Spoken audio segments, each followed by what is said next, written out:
તો આ તરફ સમાચાર દરમિયાન એક મહત્વના સમાચાર આવી રહ્યા છે ગીરથી। ગીરમાં એક અકસ્માતની ઘટના બની છે, જેમાં ગિરનાર પર્વત પર ટ્રેકિંગ કરતા બાળકો મધમાખીનો ભોગ બન્યા છે। ગિરનાર પર્વત પર ટ્રેકિંગ કરતા બાળકો બન્યા મધમાખીનો ભોગ। મધમાખી કરડતા નાશભાગ મચી ગઈ। 15 જેટલા બાળકોને નાની મોટી ઈજાઓ થતા ખસેડાયા સારવારમાં। મધમાખી કરડતા નાસભાગ મચી ગઈ। 15 જેટલા બાળકોને નાની મોટી ઈજાઓ થતા સારવારમાં ખસેડાયા। ફાયર એમ્બ્યુલન્સ સહિતનો કાફલો પહોંચ્યો ભવનાથ તળેટીમાં।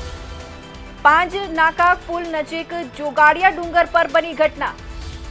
પાંજ નાકા પુલ નજીક જોગાડિયા ડુંગર પર આ ઘટના બની, જેમાં ફાયર એમ્બ્યુલન્સ સહિતનો કાફલો પહોંચ્યો ભવનાથ તળેટીમાં।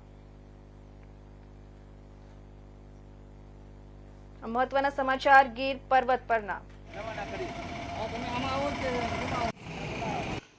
આજરોજ જુનાગઢ ખાતે ગિરનાર ક્ષેત્રમાં જે ટ્રેકિંગ સાઇટ છે ત્યાં ટ્રેકિંગ કેમ્પમાં દરમિયાન ટ્રેકિંગ વખતે બાળકો પર મધમાખીઓએ હુમલો કરતા 8 થી 13 વર્ષની ઉંમરના અંદાજિત 35 બાળકોને સિવિલ હોસ્પિટલ જુનાગઢ ખાતે સારવાર માટે લાવવામાં આવેલ। આ તમામ બાળકોને સિવિલ હોસ્પિટલ ખાતે તાત્કાલિક સારવાર આપવામાં આવેલ હતી અને તમામ બાળકો અત્યારે સ્ટેબલ કન્ડિશનમાં છે। સિવિલ હોસ્પિટલ જુનાગઢ ખાતે ડોક્ટર્સ, નર્સિંગ સ્ટાફ અને મેડિસિનનો સ્ટોક પૂરતા પ્રમાણમાં ઉપલબ્ધ છે। સર, કોઈ ગંભીર ઇજાગ્રસ્ત છે? એક બાળકની હાલત ગંભીર હોય તેમને ઇન્ટેન્સિવ કેર યુનિટમાં દાખલ કરવામાં આવેલ, આઈસીયુમાં સારવાર આપવામાં આવેલ અને અત્યારે તે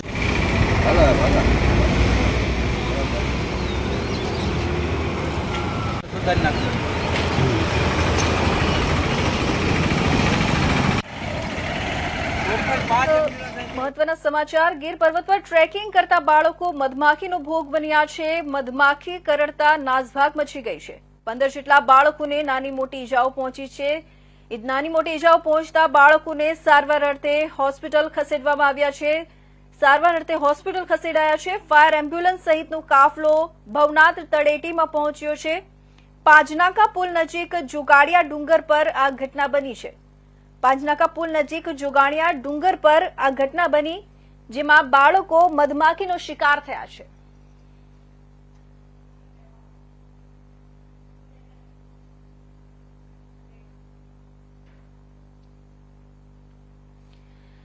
તો આ સમાચાર પર આપણી સાથે આપણા ઇન્ડિયા ન્યૂઝ ગુજરાતના સંવાદદાતા ભાવિકભાઈ જોશી જૂનાગઢથી જોડાયા છે। તો આ ગિરનાર પર્વત પર જે ઘટના બની છે તે માટે વિસ્તૃત માહિતી મેળવીશું।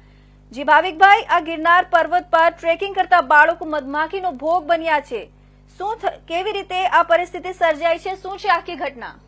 જી, ચોક્કસથી જણાવું તો બે ગ્રુપમાં ટોટલ 101 બાળકો છે તે આજે વહેલી સવારથી ગિરનાર પર્વતના ભવનાથ વિસ્તારમાં આવેલ જોગણિયા ડુંગર ખાતે ટ્રેકિંગ કરવા જઈ રહ્યા હતા, ત્યારે ઉપરથી મધમાખીના ઝુંડ દ્વારા એકાએક આ બાળકો ઉપર હુમલો કરવામાં આવેલો અને જેમાં અંદાજે અત્યારે છેલ્લા સમાચારો મુજબ 25 જેટલા બાળકો છે તેને નાની મોટી ઈજા થવા પામી છે। હાલ તમામ બાળકો છે તે સિવિલ હોસ્પિટલ ખાતે સારવાર લઈ રહ્યા છે।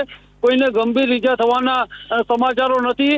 આપણે ઇન્ડિયા ન્યૂઝ ગુજરાત દ્વારા જ્યારે સિવિલ સુપ્રિન્ટેન્ડન્ટ સાથે વાત કરી તો તેમણે પણ જણાવ્યું છે હાલ દવાઓનો જથ્થો પૂરતા પ્રમાણમાં છે અને કોઈ મોટી ઈજા કોઈ બાળકોને થઈ નથી અને એક બાળક છે તેને જેને મોટી ગંભીર ઈજા થઈ હતી, પરંતુ હાલ તેની પણ સ્થિતિ સામાન્ય હોવાનું જાણવા મળી રહ્યું છે।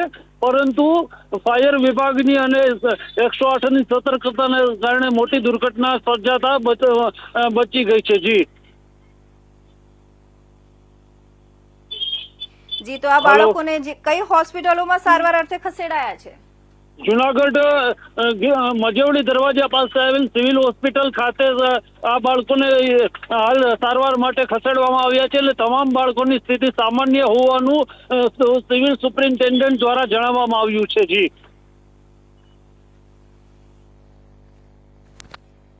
ખૂબ ખૂબ ધન્યવાદ।